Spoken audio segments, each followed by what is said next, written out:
여러분, 안녕하세요. 오늘 우리가 함께 탐구할 주제는 매우 섬세하고 복잡한 심리적 영역입니다. 나르시시스트가 당신을 도울 때 그 순간 당신은 무엇을 기억해야 할까요? 칼 융의 심오한 통찰을 통해 이 질문에 답하기 전에 잠시 멈춰서서 생각해 봅시다. 당신은 언제 진정으로 혼란스러웠습니까?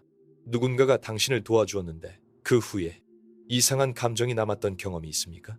마치 빚을 진 것 같은 느낌, 아니면 보이지 않는 끈으로 묶인 것 같은 감각 말입니다. 이것은 우연이 아닙니다. 이것은 정교하게 설계된 심리적 패턴입니다. 칼 융은 인간의 그림자, 즉 우리가 인정하기 싫어하는 어두운 면에 대해 깊이 연구했습니다. 나르시시스트의 도움은 종종 이 그림자의 영역에서 작동하며 표면적으로는 빛나 보이지만 그 밑에는 전혀 다른 의도가 숨어 있습니다. 만약 이 영상이 당신에게 울림을 준다면 지금 바로 구독 버튼을 눌러주세요. 이 채널은 당신의 심리적 자유와 정서적 독립을 위한 안전한 공간입니다. 알림 설정도 켜주시면 당신의 내면 여행을 함께할 수 있는 새로운 콘텐츠를 놓치지 않으실 겁니다. 이 채널을 지켜봐 주시는 모든 분들께 진심으로 감사드립니다. 당신의 용기와 자기 성찰의 여정이 이 공동체를 더욱 강하게 만듭니다. 자, 이제 첫 번째 핵심 주제로 들어가 봅시다. 나르시시스트의 도움은 결코 무조건적이지 않다는 것입니다. 이것을 이해하는 것은 마치 오래된 지도를 읽는 법을 배우는 것과 같습니다. 표면적으로 보이는 것과 실제 지형 사이에는 거대한 차이가 있습니다. 칼 융은 페르소나라는 개념을 제시했습니다. 이것은 우리가 세상에 보여주는 가면, 사회적 역할, 외부 이미지를 의미합니다. 나르시시스트의 경우 이 페르소나는 극도로 정교하게 만들어집니다. 그들이 당신을 도울 때 그들은 관대한 사람, 친절한 친구, 이해심 많은 동반자의 가면을 쓰고 있습니다. 하지만 융은 우리에게 경고했습니다. 페르소나 뒤에는 그림자가 있다고 말입니다. 그리고 나르시시스트의 그림자는 특히 어둡고 깊습니다. 상상해보세요. 한 정원사가 있습니다. 그는 매일 아침 일찍 일어나 식물들에게 물을 주고 잡초를 뽑고 정성스럽게 가꿉니다. 표면적으로 보면 이 정원사는 식물들을 사랑하는 것처럼 보입니다. 하지만 만약 그의 진짜 의도가 단지 이웃들에게 자신이 얼마나 훌륭한 정원사인지 보여주기 위한 것이라면 어떨까요? 만약 그가 식물들 자체에는 전혀 관심이 없고 단지 그들이 자신의 이미지를 빛내주는 도구로만 본다면요. 이것이 바로 나르시시스트의 도움이 작동하는 방식입니다. 그들은 당신을 돕지만 그 도움의 중심에는 항상 자기 자신이 있습니다. 칼 융의 관점에서 보면 나르시시스트는 자기 자신의 자아와 건강한 관계를 맺지 못한 사람입니다. 융이 말한 자기 셀프란 의식과 무의식의 전체성, 인격의 중심이자 전체를 의미합니다. 건강한 개인은 이 자기와 조화로운 관계를 형성하며 살아갑니다. 하지만 나르시시스트는 이 자기와의 연결이 끊어져 있습니다. 그들은 거대하고 부풀려진 자아 이미지를 만들어내지만 이것은 진정한 자기가 아닙니다. 이것은 보상적인 구조물, 내면의 공허함을 가리기 위한 화려한 외관일 뿐입니다. 그래서 그들이 당신을 도울 때 그들은 실제로는 자신의 부풀려진 이미지를 유지하고 강화하려고 합니다. 당신의 필요는 부차적입니다. 당신은 그들의 자기애적 서사에서 하나의 캐릭터, 그들의 관대함을 증명하는 증거, 그들의 우월함을 확인시켜주는 거울일 뿐입니다. 이것을 인식하는 것은 고통스러울 수 있습니다. 특히 당신이 진정으로 도움이 필요했고 그 도움에 감사했다면 더욱 그렇습니다. 하지만 진실을 보는 것이 치유의 첫걸음입니다. 융은 개성화 과정에 대해 말했습니다. 이것은 진정한 자기 자신이 되는 과정, 가면을 벗고 온전한 인간으로 성장하는 여정입니다. 나르시시스트와의 관계에서 벗어나는 것도 이러한 개성화 과정의 일부입니다.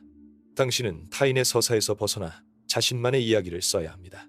이제 더 깊이 들어가 봅시다. 나르시시스트의 도움에는 항상 보이지 않는 끈이 달려 있습니다. 이것은 심리학에서 거래적 관계라고 부르는 것과 유사합니다. 하지만 문제는 당신이 이 거래의 조건을 미리 알지 못한다는 것입니다. 계약서에 서명하지 않았는데도 당신은 이미 빚을 진 것으로 간주됩니다. 예를 들어 봅시다. 당신이 어려운 시기를 겪고 있을 때 나르시시스트 친구가 당신에게 돈을 빌려줍니다. 그 순간에는 구원처럼 느껴집니다. 당신은 감사함으로 가득 차 있습니다. 하지만 몇 주가 지나면 이상한 일들이 일어나기 시작합니다. 그 친구는 당신이 다른 사람들과 시간을 보내는 것을 불편해합니다. 그들은 미묘하게, 때로는 노골적으로 당신이 그들에게 빚졌다는 것을 상기시킵니다. 당신이 그들의 요구에 즉각 응하지 않으면 그들은 상처받은 표정을 짓습니다. 내가 너를 도와줬을 때는 어디 갔어? 라고 말합니다. 이것이 바로 조건부 도움의 본질입니다. 칼융의 용어로 말하자면 이것은 투사의 한 형태입니다. 나르시시스트는 자신의 내면의 공허함, 사랑받지 못한다는 깊은 두려움, 버려질 것이라는 불안을 당신에게 투사합니다. 그들은 당신을 돕는 것처럼 보이지만 실제로는 당신을 자신의 심리적 필요를 충족시키는 수단으로 사용하고 있습니다. 당신은 그들의 가치를 확인해주는 존재가 되어야 합니다. 당신이 독립적으로 행동하거나 다른 관계를 발전시키면 이것은 그들에게 위협으로 느껴집니다. 왜냐하면 그것은 그들이 당신을 통제하지 못한다는 것을 의미하기 때문입니다. 그리고 통제는 나르시시스트에게 매우 중요합니다. 통제는 그들이 자신의 부서지기 쉬운 자아 이미지를 유지하는 방법입니다. 융은 또한 그림자 통합에 대해 이야기했습니다. 이것은 우리가 자신의 어두운 면, 인정하기 싫은 특성들을 의식적으로 인식하고 받아들이는 과정입니다. 건강한 사람은 이 과정을 거치며 성장합니다. 하지만 나르시시스트는 자신의 그림자를 통합하는 대신 그것을 부인하고 다른 사람들에게 투사합니다. 그들은 자신의 이기심, 조종성, 공감 능력 부족을 인정할 수 없습니다.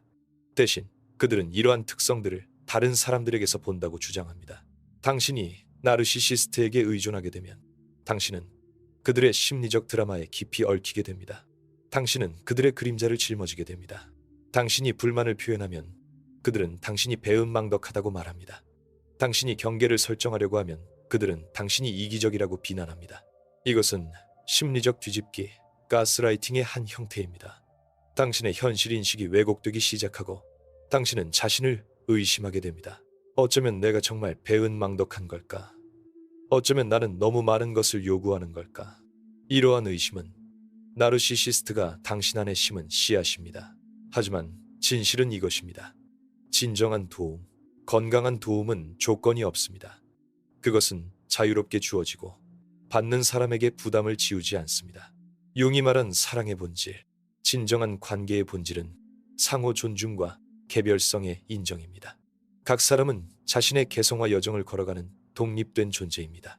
건강한 관계에서는 한 사람이 다른 사람을 도울 때 그것은 그 사람의 여정을 지지하는 것입니다. 그것은 그들을 포획하거나 통제하려는 시도가 아닙니다. 나르시시스트의 도움을 받았을 때 당신이 경험하게 되는 또 다른 중요한 역학은 감정적 부채의식입니다. 이것은 매우 교묘하게 작동하는 심리적 메커니즘입니다. 칼융의 집단 무의식 개념을 생각해 봅시다. 우리 모두는 인류 공통의 심리적 패턴, 원형 아치타입을 공유합니다. 그중 하나는 호혜성의 원형입니다. 누군가가 우리를 도우면 우리는 자연스럽게 보답하고 싶은 충동을 느낍니다. 이것은 사회적 유대를 강화하는 건강한 본능입니다. 하지만 나르시시스트는 이 본능을 무기화합니다. 그들은 당신의 자연스러운 감사함과 보답하고 싶은 욕구를 이용하여 당신을 조종합니다. 그들의 도움은 선물처럼 포장되어 있지만 실제로는 올가미입니다. 한 가지 우화를 생각해 봅시다. 어느 추운 겨울날 한 여행자가 눈보라 속에서 길을 잃었습니다. 그때 한 남자가 나타나 따뜻한 집으로 안내하며 음식과 잠자리를 제공했습니다. 여행자는 깊이 감사했습니다. 하지만 다음 날 아침 주인은 말했습니다. 이제 당신은 내 손님이 아니라 내 하인입니다. 내가 당신의 목숨을 구했으니 당신은 나에게 평생 봉사해야 합니다. 이것이 극단적으로 들릴 수 있지만 나르시시스트와의 관계에서는 이와 유사한 일이 일어납니다. 단지 더 미묘하고 점진적일 뿐입니다. 처음에는 작은 부탁드립니다. 시간을 조금 내달라, 다른 약속을 취소해달라, 그들의 편을 들어달라. 각각의 요구는 합리적으로 보입니다.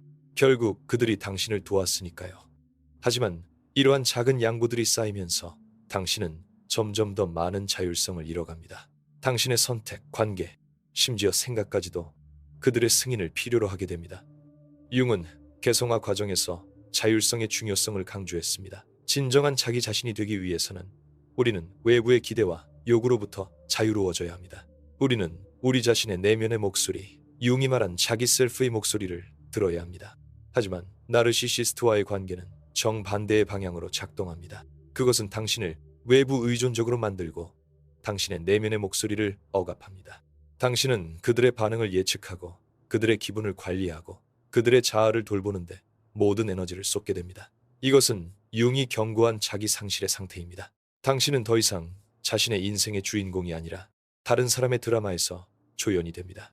이 과정에서 당신이 경험하는 감정들은 매우 복잡합니다. 한편으로는 감사함이 있습니다. 그들이 당신을 도왔으니까요. 다른 한편으로는 분노와 좌절이 있습니다. 무언가 잘못되었다는 느낌, 당신이 함정에 빠졌다는 감각입니다. 하지만 이 분노는 죄책감으로 빠르게 변합니다. 어떻게 감히 그들에게 화를 낼 수 있단 말인가? 그들은 당신을 도왔는데 말입니다. 이 감정적 혼란은 우연이 아닙니다. 그것은 나르시시스트가 만들어낸 이중구속 더블 바인드의 결과입니다. 이중구속은 그레고리 베이트슨이 발전시킨 개념이지만 융의 심리학과도 깊은 연관이 있습니다. 이것은 모순된 메시지가 동시에 전달되는 상황을 말합니다. 예를 들어 나르시시스트는 당신에게 독립적이 되라고 말하면서도 당신이 실제로 독립적으로 행동하면 처벌합니다. 그들은 정직하게 말하라고 요구하면서도 당신이 불편한 진실을 말하면 분노합니다. 이러한 모순된 메시지 속에서 당신은 어떻게 행동해도 잘못된 것처럼 느껴집니다.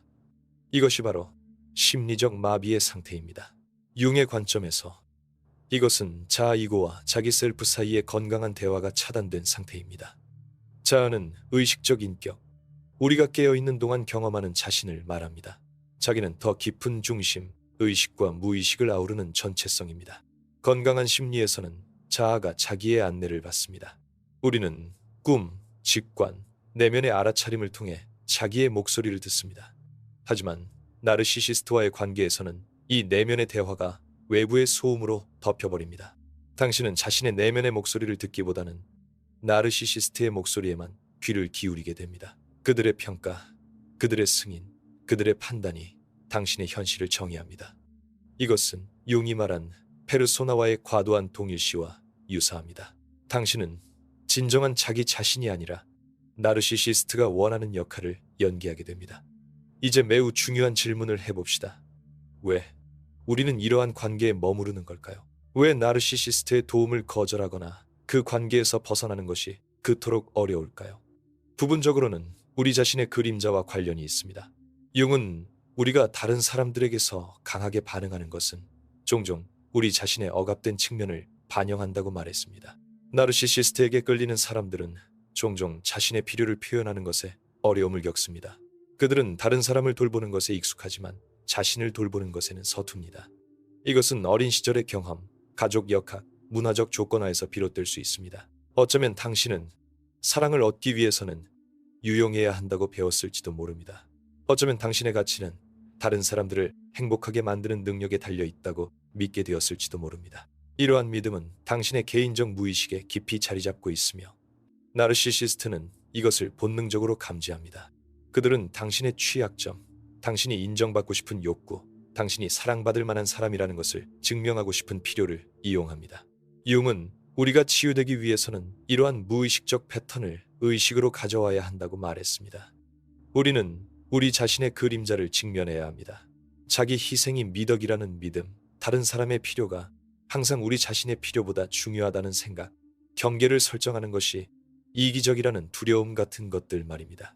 이러한 그림자 측면들을 인식하고 통합할 때 우리는 비로소 나르시시스트의 조종에서 벗어날 수 있는 힘을 얻습니다. 감정적 부채의식과 함께 나르시시스트의 도움을 받을 때 주의해야 할 또 다른 핵심 요소는 그들의 도움이 만들어내는 의존성의 순환입니다. 칼 융은 원형적 이미지에 대해 광범위하게 탐구했습니다. 그중 하나는 구원자 원형입니다.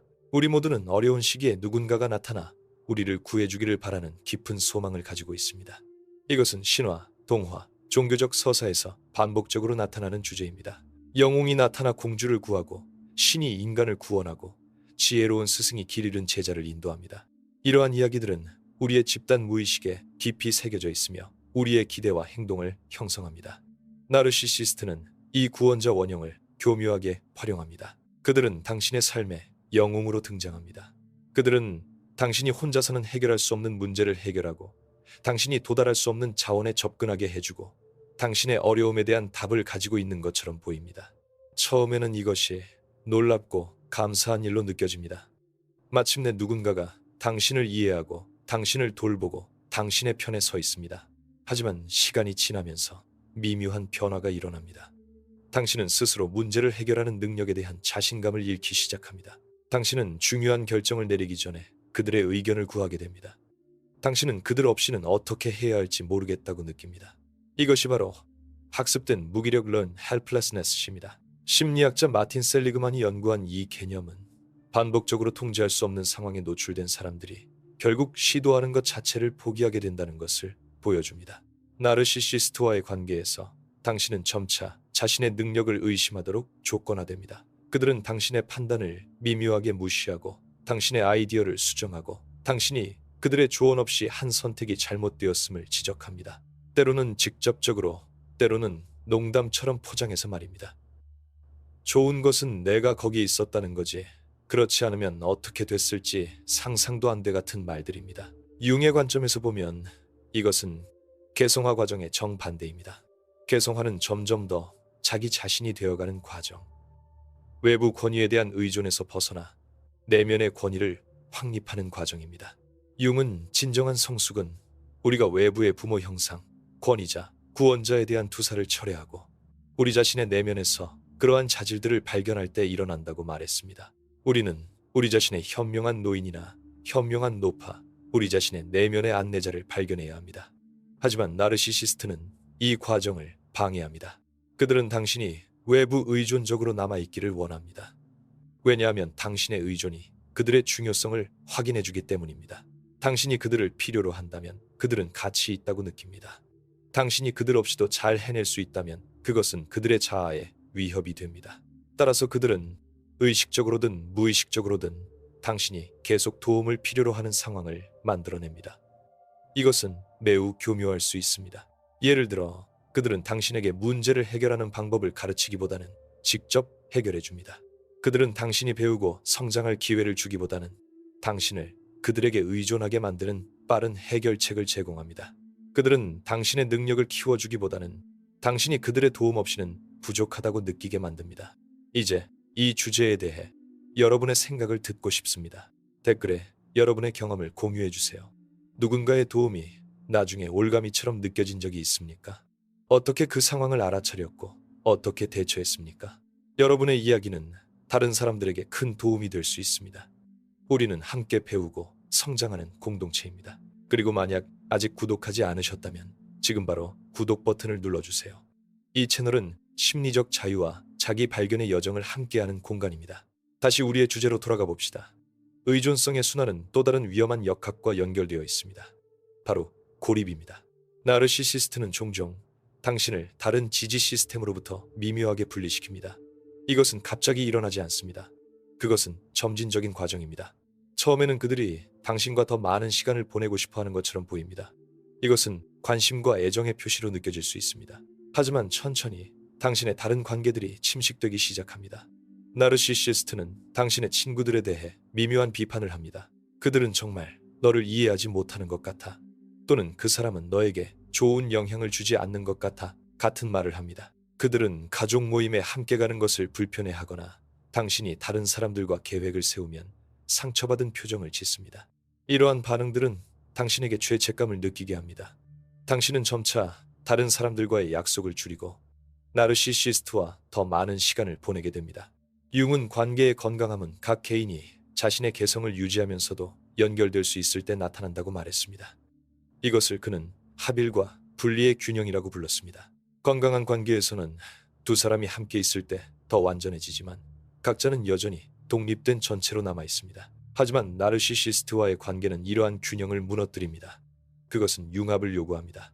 나르시시스트는 당신이 그들과 하나가 되기를 원합니다. 그들의 의견이 당신의 의견이 되고 그들의 필요가 당신의 필요가 되고 그들의 현실이 당신의 현실이 되기를 바랍니다. 이것은 건강한 친밀함이 아니라 경계의 침해입니다. 고립은 나르시시스트의 통제를 강화합니다. 당신이 다른 관점, 다른 피드백, 다른 지지를 받지 못할 때 나르시시스트의 목소리만이 당신의 현실을 정의하게 됩니다. 당신은 외부의 확인이나 대안적인 관점 없이 그들의 서사를 의심 없이 받아들이게 됩니다. 이것은 인지적 고립의 형태입니다. 심리학 연구들은 사회적 고립이 사람들을 조종에 더 취약하게 만든다는 것을 보여줍니다. 우리는 사회적 동물입니다. 우리는 다른 사람들과의 상호작용을 통해 현실을 확인하고 우리의 인식을 검증합니다. 이러한 외부 확인이 없을 때 우리는 불확실해지고 자기 의심에 빠지기 쉬워집니다. 나르시시스트는 이것을 알고 있습니다. 그들은 당신을 고립시킴으로써 당신을 더 통제하기 쉽게 만듭니다. 융의 용어로 말하자면 이것은 당신의 페르소나와 그림자 사이의 건강한 대화를 차단하는 것입니다. 우리는 다른 사람들과의 관계를 통해 우리 자신의 다양한 측면들을 탐색합니다. 어떤 친구들과는 우리의 유머러스한 면을 표현하고 다른 사람들과는 우리의 지적인 면을 나누고 또 다른 이들과는 우리의 취약함을 보여줍니다. 이러한 다양한 관계들은 우리의 전체성을 반영하고 발전시키는 거울입니다. 하지만 나르시시스트만이 당신의 유일한 관계가 될 때 당신은 오직 한 가지 역할, 즉 그들의 필요를 충족시키는 역할만을 연기하게 됩니다. 당신의 다른 모든 측면들은 억압되고 무시됩니다. 나르시시스트의 도움에 대해 기억해야 할 세 번째 중요한 측면은 그들의 도움이 실제로는 당신의 자존감을 약화시킨다는 것입니다. 이것은 역설적으로 들릴 수 있습니다. 누군가가 우리를 돕는다면 그것은 우리가 가치 있다는 것을 의미하지 않을까요? 우리가 도움받을 만하다는 것을 보여주지 않을까요? 표면적으로는 그렇게 보일 수 있지만 나르시시스트의 도움이 작동하는 방식은 정반대의 효과를 가져옵니다. 칼 융은 자아강도 이고 스트렝스에 대해 이야기했습니다. 이것은 우리가 도전에 직면하고 좌절을 견디고 우리 자신의 가치를 내면화하는 능력을 말합니다. 건강한 자아 강도는 외부 환경에 관계없이 우리 자신에 대한 안정적인 감각을 유지할 수 있게 해줍니다. 우리는 실패해도 괜찮고 완벽하지 않아도 사랑받을 만하며 도움을 요청하는 것이 약점이 아니라는 것을 압니다. 하지만 나르시시스트는 당신의 자아 강도를 체계적으로 약화시킵니다. 그들이 하는 방식은 매우 교묘합니다. 그들은 당신을 돕는 동시에 당신이 그 도움 없이는 무능하다는 메시지를 전달합니다. 그들의 도움에는 항상 미묘한 우월감이 섞여 있습니다. 그들은 구원자이고 당신은 구원받아야 하는 사람입니다. 그들은 강하고 당신은 약합니다. 그들은 능력이 있고 당신은 부족합니다. 이러한 메시지는 명시적으로 말해지지 않을 수 있지만 그들의 태도, 어조, 몸짓, 언어를 통해 전달됩니다. 예를 들어 당신이 어려운 프로젝트를 마쳤을 때 나르시시스트는 축하하기보다는 내가 도와주지 않았으면 어떻게 했을까? 라고 말할 수 있습니다. 당신이 문제를 스스로 해결했을 때 그들은 내 조언을 따랐구나라고 말하며 마치 그 성공이 그들의 것인 양 주장합니다. 당신이 실수를 했을 때 그들은 내가 경고했잖아 라고 말하며 당신의 판단력을 의심하게 만듭니다.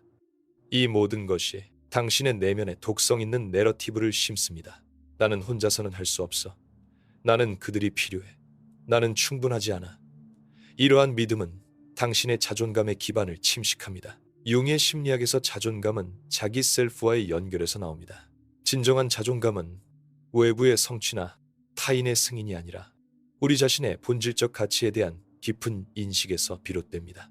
그것은 우리가 누구인지 우리의 빛과 그림자를 모두 받아들이는 것입니다. 그것은 완벽하지 않아도 괜찮다는 것을 아는 것입니다. 하지만 나르시시스트와의 관계는 이러한 내면의 연결을 차단합니다. 당신은 끊임없이 외부를 향해 있습니다. 그들의 승인을 구하고 그들의 기준을 충족시키려고 노력하고 그들의 평가에 의존합니다. 당신의 가치는 조건부가 됩니다. 그것은 당신이 얼마나 유용한지, 얼마나 순종적인지, 얼마나 그들의 기대에 부응하는지에 달려 있습니다. 이것은 융이 경고한 페르소나와의 과도한 동일시입니다. 당신은 진정한 자기 자신이 아니라 나르시시스트가 원하는 역할을 연기하게 됩니다. 그리고 그 역할은 본질적으로 열등한 위치입니다. 당신은 도움을 받는 사람, 지도가 필요한 사람, 완전하지 못한 사람입니다. 시간이 지나면서 이 역할은 당신의 정체성이 됩니다. 당신은 스스로를 능력 있는 독립적인 개인으로 보는 것이 어려워집니다. 나르시시스트가 심어놓은 렌즈를 통해 자신을 보게 됩니다. 이것은 내면화된 억압입니다. 당신은 더 이상 외부의 통제가 필요하지 않습니다. 왜냐하면 당신이 스스로를 통제하기 때문입니다. 나르시시스트의 목소리가 당신의 내면의 비평가가 되었습니다. 이러한 자존감의 침식은 또 다른 위험한 결과를 낳습니다. 바로 자기방치입니다. 당신이 자신을 가치 없다고 느낄 때 당신은 자신을 돌보는 것을 멈춥니다. 당신은 자신의 필요를 무시하고 자신의 건강을 소홀히 하고 자신의 꿈을 포기합니다. 결국 당신은 그럴 자격이 없다고 느낍니다. 나르시시스트는 이 자기 방치를 부추깁니다. 그들은 당신의 자기 돌봄을 이기적이라고 비난하거나 당신이 자신에게 투자하는 것을 시간 낭비라고 말합니다. 그들은 당신의 에너지와 자원이 그들을 향해 있기를 원합니다. 융은 개성화 과정에서 자기 사랑 셀프러브의 중요성을 강조했습니다. 이것은 나르시시즘과 혼동되어서는 안 됩니다. 진정한 자기 사랑은 자신의 가치를 인정하고 자신을 친절하게 대하고 자신의 성장과 웰빙에 투자하는 것입니다. 그것은 이기적이 아니라 필수적입니다. 우리가 우리 자신을 사랑할 때 우리는 다른 사람들을 더 진정으로 사랑할 수 있습니다. 우리는 의존이나 필요해서가 아니라 풍요로움에서 관계를 맺습니다. 하지만 나르시시스트와의 관계는 이러한 자기 사랑을 금지합니다. 그것은 당신을 고갈시키고 당신의 내면의 자원을 소진시킵니다. 당신은 빈 그릇이 됩니다. 그리고 나르시시스트는 계속해서 당신에게서 가져가면서도 당신을 채워주지 않습니다. 그들의 도움조차도 실제로는 당신을 더 비게 만듭니다. 왜냐하면 그것은 당신에게 더 많은 빚, 더 많은 의무, 더 많은 죄책감을 지우기 때문입니다. 이제 우리는 패턴을 볼 수 있습니다. 나르시시스트의 도움은 조건부이고 의존성을 만들고 고립을 강화하고 자존감을 약화시킵니다. 이 모든 요소들은 함께 작동하여 당신을 통제의 그물 안에 가둡니다. 하지만 이 그물을 인식하는 것이 그것에서 벗어나는 첫 번째 단계입니다. 융은 의식화 컨셔스네스의 힘을 믿었습니다. 우리가 무의식적 패턴을 의식으로 가져올 때 우리는 그것들을 변화시킬 수 있는 힘을 얻습니다. 당신이 나르시시스트의 도움의 진정한 본질을 볼 때 당신은 더 이상 그것의 희생자가 아닙니다. 당신은 선택할 수 있는 힘을 가진 의식적인 존재가 됩니다. 당신은 경계를 설정하고 거리를 두고 필요하다면 그 관계를 완전히 끝낼 수 있습니다. 이것은 쉽지 않습니다. 나르시시스트와의 관계에서 벗어나는 것은 종종 깊은 슬픔과 상실감을 동반합니다. 당신은 그들이 한때 보여주었던 이상화된 이미지를 애도해야 합니다. 당신은 그 관계가 당신이 바랐던 것이 될 수 없다는 현실을 받아들여야 합니다. 하지만 이 애도의 과정을 통해 당신은 진정한 자유를 향한 길을 걷게 됩니다. 융은 말했습니다. 어둠 속으로 내려가지 않는 사람은 깨달음을 얻지 못한다고. 나르시시스트와의 관계는 당신을 어둠 속으로 데려갔을 수 있습니다. 하지만 그 어둠을 의식적으로 직면하고 그것에서 배우고 그것을 통해 성장할 때 당신은 더 강하고 더 현명하고 더 완전한 사람으로 나올 수 있습니다. 우리의 마지막 여정에서 나르시시스트의 도움에 대한 가장 깊고 변혁적인 통찰을 탐구해 봅시다. 이제까지 우리는 그들의 도움이 조건부이고 의존성을 만들고 고립을 강화하고 자존감을 약화시킨다는 것을 보았습니다. 하지만 가장 중요한 질문이 남아 있습니다. 이 모든 것을 알았을 때 우리는 어떻게 해야 할까요? 칼 융은 단순히 문제를 진단하는 것에 머물지 않았습니다. 그는 치유와 변화의 길을 제시했습니다. 그리고 그 길의 중심에는 개성화 과정이 있습니다. 개성화는 우리가 진정한 자기 자신이 되어가는 평생의 여정입니다. 그것은 외부의 기대, 사회적 조건화, 타인의 투사에서 벗어나 우리 자신의 독특한 본질을 발견하고 표현하는 과정입니다. 나르시시스트와의 관계에서 벗어나는 것은 이 개성화 과정의 중요한 부분입니다. 그것은 당신이 다른 사람의 서사에서 벗어나 자신만의 이야기를 쓰기 시작하는 순간입니다. 하지만 이것이 어떻게 실제로 이루어질까요? 먼저 당신은 자각을 발전시켜야 합니다. 융은 그림자 작업 샤도우 워크의 중요성을 강조했습니다. 이것은 우리가 자신의 어두운 면, 인정하기 싫은 특성들을 의식적으로 탐구하는 과정입니다. 나르시시스트와의 관계에서 당신의 그림자는 무엇일까요? 어쩌면 그것은 당신이 인정받고 싶은 깊은 욕구, 버림받을 것이라는 두려움, 혼자서는 충분하지 않다는 믿음일 수 있습니다. 이러한 그림자 측면들을 인정하는 것은 부끄러운 일이 아닙니다. 그것은 용기 있는 행동입니다. 당신이 이러한 취약점들을 의식으로 가져올 때 그것들은 더 이상 당신을 무의식적으로 조종하지 못합니다. 당신은 그것들을 볼 수 있고 그것들과 대화할 수 있고 그것들을 변화시킬 수 있습니다. 예를 들어 당신이 인정받고 싶은 욕구를 인정한다면 당신은 묻기 시작할 수 있습니다. 왜 나는 외부의 인정이 필요한가? 내 안에서 나 자신을 인정할 수는 없는가? 이 질문들은 당신을 더 깊은 자기 탐구로 이끕니다. 다음으로 당신은 경계를 설정하는 법을 배워야 합니다. 경계 바운더리즈는 나르시시스트와의 관계에서 가장 중요하면서도 가장 어려운 개념입니다. 많은 사람들이 경계를 이기적이거나 차갑거나 거부적인 것으로 오해합니다. 하지만 융의 관점에서 보면 경계는 건강한 개성화에 필수적입니다. 경계는 당신이 어디서 끝나고 다른 사람이 어디서 시작하는지를 정의합니다. 그것은 당신의 감정, 생각, 필요, 책임이 무엇인지, 그리고 다른 사람의 것이 무엇인지를 명확히 합니다. 나르시시스트는 이러한 경계를 흐릿하게 만들려고 합니다. 그들은 당신의 감정이 그들의 책임이라고 주장하거나 그들의 감정이 당신의 책임이라고 말합니다.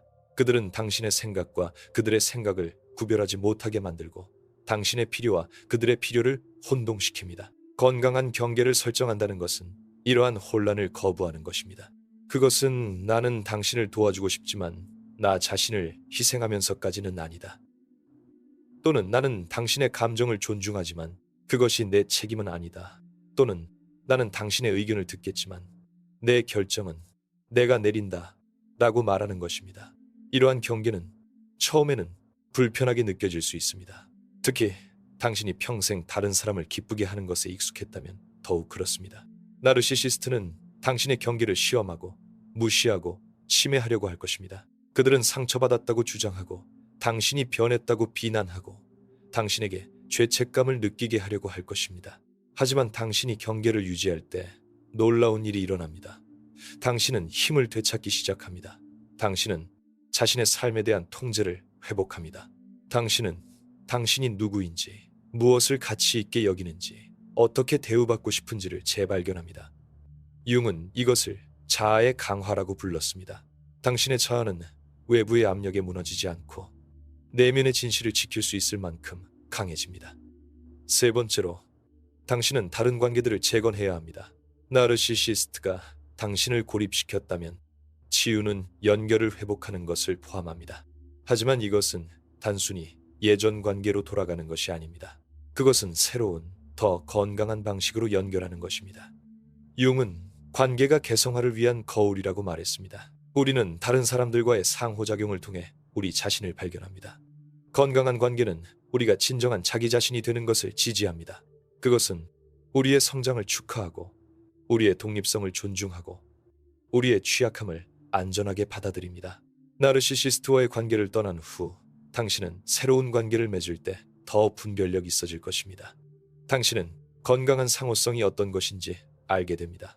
당신은 붉은 깃발 레드 플렉스를 더 빨리 인식하고 당신의 직관을 더 신뢰합니다.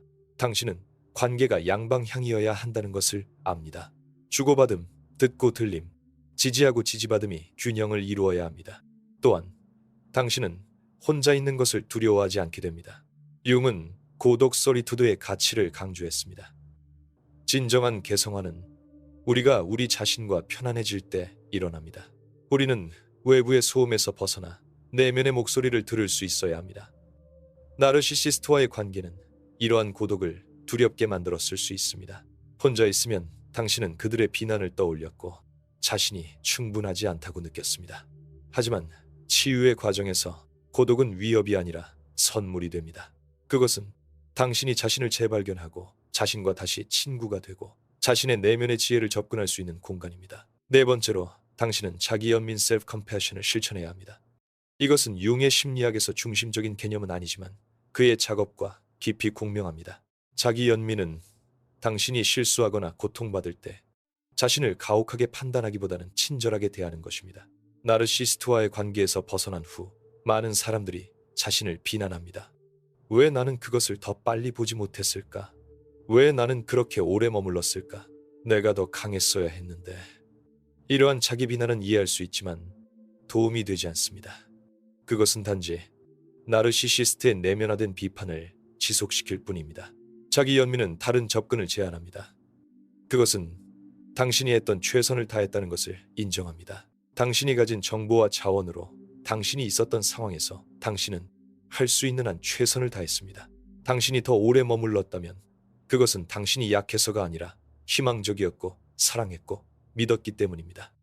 이것들은 약점이 아니라 강점입니다. 융은 우리가 우리 자신의 그림자를 받아들일 때 우리는 전체성 홀네스에 도달한다고 말했습니다. 전체성은 완벽함이 아닙니다. 그것은 우리의 빛과 어둠, 강점과 약점, 성공과 실패를 모두 포함하는 것입니다. 자기 연민은 이러한 전체성을 실천하는 방법입니다. 그것은 당신이 불완전해도 괜찮다고 말합니다. 당신이 상처받았어도 실수했어도 때때로 길을 잃었어도 당신은 여전히 가치 있고 사랑받을 만하고 존중받을 자격이 있습니다. 다섯 번째로, 당신은 의미를 재발견해야 합니다. 융은 인생의 후반부는 의미를 찾는 것에 관한 것이라고 믿었습니다. 우리는 외부의 성취와 사회적 역할에서 벗어나 더 깊은 질문들을 탐구하기 시작합니다. 나는 누구인가? 내 삶의 목적은 무엇인가? 나는 어떤 유산을 남기고 싶은가? 나르시시스트와의 관계는 종종 이러한 질문들을 가립니다. 당신의 에너지는 그들을 관리하고 그들의 드라마에 대응하고 그들의 필요를 충족시키는 데 소진됩니다. 당신은 자신의 삶의 의미나 목적에 대해 생각할 시간이나 공간이 없습니다. 하지만 그 관계에서 벗어날 때 새로운 공간이 열립니다. 처음에는 이 공간이 텅 비고 무서울 수 있습니다.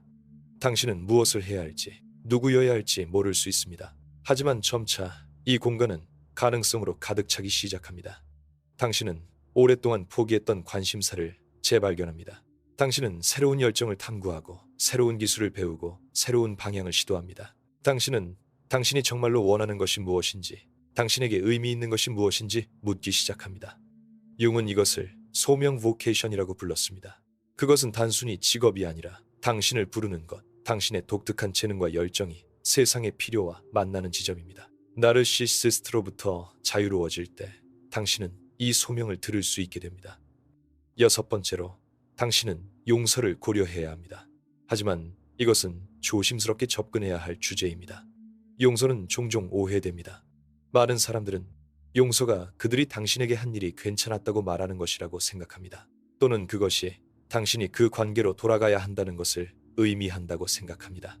하지만 진정한 용서는 그 어느 것도 아닙니다. 융의 관점에서 용서는 당신이 과거의 상처에 더 이상 붙잡혀 있지 않기로 선택하는 것입니다.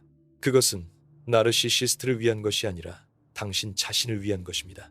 그것은 당신이 분노와 원망의 독을 내려놓고 자유롭게 앞으로 나아가는 것입니다. 하지만 용서는 서두를 필요가 없습니다. 그것은 치유 과정의 끝에 오는 것이지 시작이 아닙니다. 먼저 당신은 분노를 느낄 권리가 있습니다. 당신은 슬퍼할 권리가 있습니다. 당신은 당신에게 일어난 일의 부당함을 인정할 권리가 있습니다. 이러한 감정들을 억압하거나 서둘러 넘어가는 것은 진정한 치유를 방해합니다. 용서는 자연스럽게 일어날 때, 당신이 준비되었을 때 일어납니다. 그리고 그것은 당신이 나르시시스트와 다시 관계를 맺어야 한다는 것을 의미하지 않습니다. 당신은 거리에서 누군가를 용서할 수 있습니다. 당신은 그들을 놓아주고 그들이 그들 자신의 길을 가도록 하고 당신의 에너지를 당신 자신의 치유와 성장에 집중할 수 있습니다. 마지막으로, 당신은 지혜를 통합해야 합니다. 융은 개성화 과정의 궁극적인 목표는 지혜 위즈덤이라고 믿었습니다. 지혜는 단순히 지식이 아닙니다. 그것은 경험을 통해 얻은 깊은 이해, 삶의 복잡성을 받아들이는 능력, 자신과 타인에 대한 연민입니다. 나르시시스트와의 경험은 비록 고통스러웠지만 당신에게 깊은 지혜를 가져다 줄 수 있습니다. 당신은 인간 본성의 어두운 면을 배웠습니다. 당신은 조종과 통제가 어떻게 작동하는지 이해하게 되었습니다. 당신은 진정한 사랑과 건강한 관계가 무엇인지 더 명확하게 알게 되었습니다. 당신은 자신의 강점과 회복력을 발견했습니다. 이러한 지혜를 통합한다는 것은 그것을 당신의 삶의 일부로 만드는 것입니다. 당신은 그것을 사용하여 더 나은 선택을 하고 더 건강한 관계를 만들고 다른 사람들을 안내합니다. 당신의 고통은 의미 있는 것이 됩니다. 그것은 단순히 겪은 일이 아니라 당신을 변화시키고 성장시킨 경험입니다. 융은 말했습니다. 상처받지 않은 치료자는 없다. 우리의 상처는 우리를 더 공감적이고 더 이해심 있고 더 진정성 있게 만듭니다. 나르시시스트와의 경험은 당신을 상처 입혔을 수 있지만 그것은 또한 당신을 더 깊고 더 강하고 더 지혜로운 사람으로 만들었습니다. 이제 우리의 여정이 끝나갑니다. 우리는 나르시시스트의 도움이 실제로 무엇인지, 그것이 어떻게 작동하는지, 그것이 당신에게 어떤 영향을 미치는지 탐구했습니다. 우리는 그 도움이 조건부이고 의존성을 만들고 고립을 강화하고 자존감을 약화시킨다는 것을 보았습니다. 하지만 우리는 또한 희망의 길을 보았습니다. 자각 경계 설정, 관계 재건, 자기 연민, 의미 재발견, 용서, 지혜 통합을 통해 당신은 치유되고 성장할 수 있습니다. 칼융의 가르침은 우리에게 강력한 메시지를 전합니다. 당신은 당신에게 일어난 일의 희생자로 머물 필요가 없습니다. 당신은 당신 자신의 이야기의 저자가 될 수 있습니다. 당신은 어둠에서 빛으로, 의존에서 자유로, 혼란에서 명확함으로 나아갈 수 있습니다. 이것은 쉬운 여정이 아닙니다. 그것은 용기, 인내, 자기 성찰을 요구합니다. 하지만 그것은 가능합니다. 그리고 그것은 가치 있습니다. 당신이 진정한 자기 자신이 될 때 당신은 당신만이 줄 수 있는 독특한 선물을 세상에 가져옵니다. 당신은 다른 사람의 그림자가 아니라 당신 자신의 빛입니다. 이 영상이 당신에게 도움이 되었다면 좋아요를 눌러주시고 비슷한 어려움을 겪고 있는 다른 사람들과 공유해주세요. 당신의 이야기는 다른 누군가에게 희망이 될 수 있습니다. 그리고 아직 구독하지 않으셨다면 지금 바로 구독해주세요. 우리는 함께 성장하고 배우고 치유하는 공동체입니다. 알림 설정도 켜주시면 심리적 자유와 자기 발견을 위한 새로운 콘텐츠를 놓치지 않으실 겁니다. 댓글에 당신의 생각, 경험, 질문을 남겨주세요. 당신은 혼자가 아닙니다. 우리는 함께 이 여정을 걷고 있습니다. 당신의 용기와 자기 성찰이 이 세상을 더 나은 곳으로 만듭니다. 다음 영상에서 다시 만나요. 그때까지 자신에게 친절하세요. 당신은 사랑받을 만하고 가치 있고 충분합니다. 정확히 지금 이 순간 당신이 있는 그대로 말입니다. 안녕히 계세요.